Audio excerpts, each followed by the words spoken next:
Julian San Jose.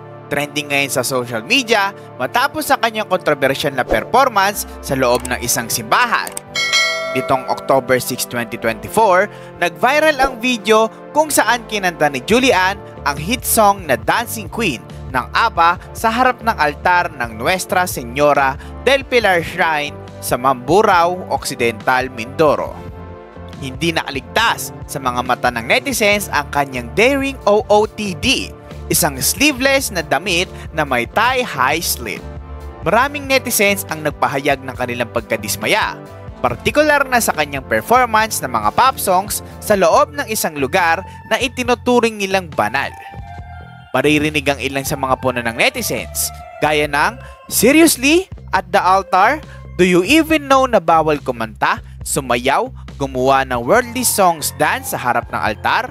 Sa altar talaga? Ginawang asap ang simbahan." Sa mga komentong ito, kapansin-pansin ang hatian ng opinyon.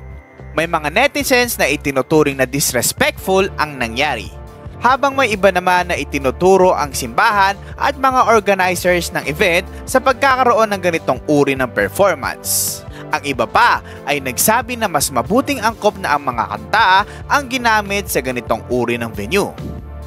Bukod pa rito, isa pang video ang nag-viral kung saan kinanta ni Julian ang The Edge of Glory ni Lady Gaga habang lumalapit sa audience.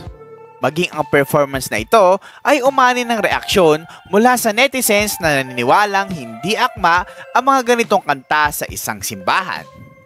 Sa kabila ng mga batikos, agad namang humingi ng paumanhin si Julian San Jose sa kanyang statement sa Facebook noong October 10. Ipinahayag niya ang kanyang taos-pusong paghingi ng dispensa sa mga na-offend sa kanyang performance. Ayon kay Julian, "I am offering my apologies, even though my only intentions were to share joy and to give support to the church through the benefit concert. Many have felt offended about the incident I was in and with my performance which caused distress." Dagdag pa niya, isang malaking lesson learned ang nangyari at nangakong hindi na ito mauulit sa hinaharap. Ipinunto rin ni Julian na matatag ang kanyang pananampalataya at humiling ng pag-unawa mula sa lahat ng naapektuhan. Sa kabila ng kontrobersya, may mga taga-suporta si Julian na nanatiling nakaalalay sa kanya.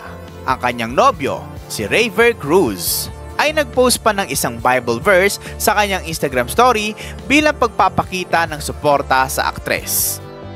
Habang naghihintay pa ng opisyal na pahayag mula sa organizers ng benefit concert at simbahan, marami ang naniniwalang dapat ring may pananagutan ang mga nagsagawa ng event.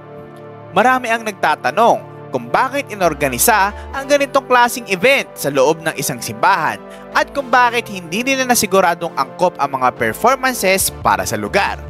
Ayon sa ilang comments, sino nag-organize ng event? Hindi ba nila naisip na may mga kanta at outfit na hindi angkop sa loob ng simbahan?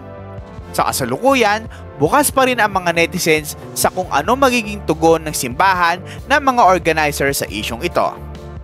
Sa kanyang pahayag, ini-stress ni Julian na ang kanyang intensyon ay makatulong sa simbahan sa pamamagitan ng concert at hindi niya inakalang magdulot ito ng hindi pagkakaintindihan.